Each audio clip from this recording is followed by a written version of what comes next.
बीते हुए कल की कड़वी बातें जब भी याद आती हैं, निधि के मन को कड़वाहट से भर जाती हैं। एक एक घटना आंखों के सामने चलचित्र की भांति घूमने लगती है। जब 10 साल पहले वह वर्मा परिवार की बहू बनकर आई थी और उस दिन से उसके साथ जो कुछ भी हुआ था उसे निधि चाहकर भी नहीं भुला पाती। निधि बहू कहाँ खो गई? जल्दी से आरती की थाली लेकर आओ। देवर देवरानी को कब तक दरवाजे पर खड़ा रखोगी? बुआ जी की आवाज़ सुन निधि भागकर पूजा घर से आरती की थाली ले आई और सासू माँ के हाथों में थमा दिया। छोटी बहू महक की आरती उतारते हुए सास का चेहरा खिला हुआ देख निधि को वो घड़ी याद आ गई। शादी के लाल जोड़े में दुल्हन बनी निधि घंटे भर से दरवाजे पर खड़ी थी, लेकिन इधर सासू माँ अपनी जिद पर अड़ी हुई थीं।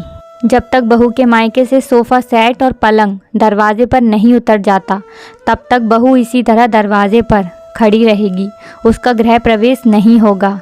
कैसी बेतुकी बातें कर रही हो भाग्यवान। हमारे पास किसी चीज़ की कमी है जो बहू को पलंग और सोफ़े के लिए दरवाजे पर रोक कर रखा है?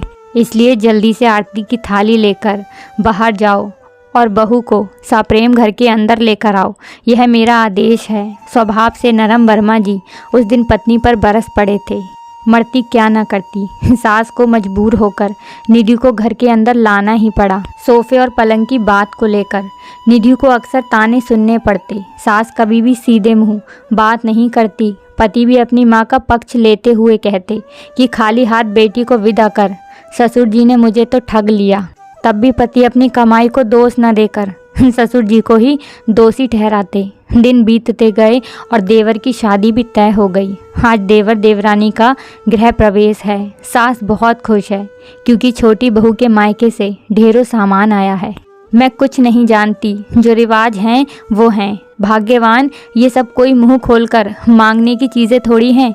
ये सब तो लड़की पक्ष की मर्जी पर है कि वह अपनी बेटी को दे या ना दे। और वैसे भी तुम यह जो तमाशा कर रही हो, इससे बहू के मन में तुम्हारे प्रति कड़वाहट ही भरेगी।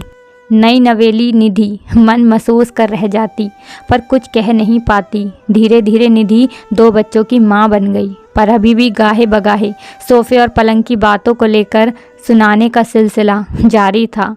ससुराल में पलंग छोटा होने के कारण निधि और बच्चों को नीचे फर्श पर सोना पड़ता था। देवर के अनुसार जब सामान उसकी पत्नी के मायके का, तो इस्तेमाल भी तो वही करेगी ना। देवर देवरानी का कमरा सारा सामान बहुत अच्छे से जमाने के बाद काफ़ी जगह बच भी गई थी।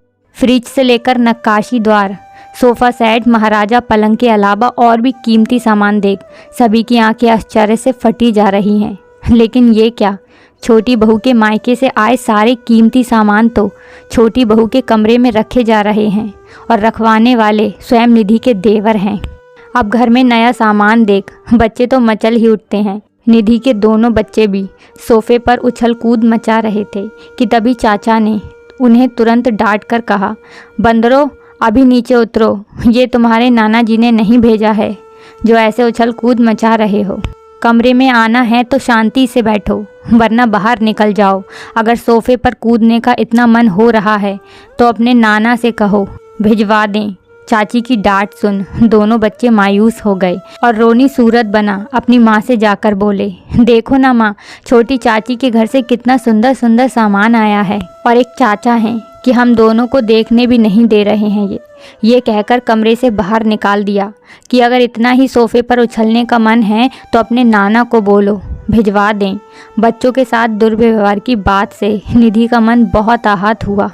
छोटी बहू का व्यवहार देख घर में निधि की अहमियत बढ़ गई थी। सास से लेकर पति तक की अकल ठिकाने आ गई थी। जितने ताने उन दोनों ने निधि को सुनाए थे, उससे ज़्यादा महक ने सुनाकर उन दोनों को शर्मिंदा होने पर मजबूर कर दिया था। लेकिन चाहते हुए भी निधि ने देवर से कुछ नहीं कहा, बल्कि बच्चों को कमरे में जाने से मना कर दिया। धीरे धीरे महक अपने मायके के सामान पर धौंस पूरे परिवार को दिखाने लगी।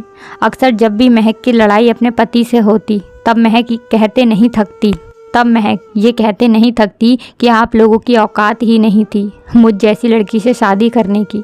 मेरे पिता ने इतना दान दहेज दिया है, घर के साजो सामान से लेकर दरवाजे के बाहर लगी महंगी कार मेरे पिता के बदौलत आप लोग इस्तेमाल कर रहे हैं, वरना इतनी महंगी कार तो सपने में भी आप लोगों ने देखी नहीं होगी। सास से जैसे मतलब भर का रिश्ता रखा। घर छोड़ने के बाद कभी हाल चाल तक नहीं पूछा। निधि की सास को अपने किए पर बहुत पश्चाताप हो रहा था। छोटी बहू के घर से जाने के बाद निधि को फिर कभी सास के मुंह से ताने नहीं सुनने पड़े। इतने सालों से पत्नी को शर्मसार करने वाला निधि का पति छोटे भाई की पत्नी को देखने सुनने के बाद अब बदल चुका है। उसने तय कर लिया है कि भविष्य में वो निधि को और ताने नहीं देगा। तो दोस्तों, आज आपको इस कहानी से क्या सीख मिलती है और आपको हमारी ये कहानी कैसी लगी है हमें कमेंट सेक्शन में ज़रूर बताइएगा। और अगर आपने अभी तक चैनल को सब्सक्राइब नहीं किया है तो जल्दी से चैनल को सब्सक्राइब कर लीजिएगा। Thanks for watching.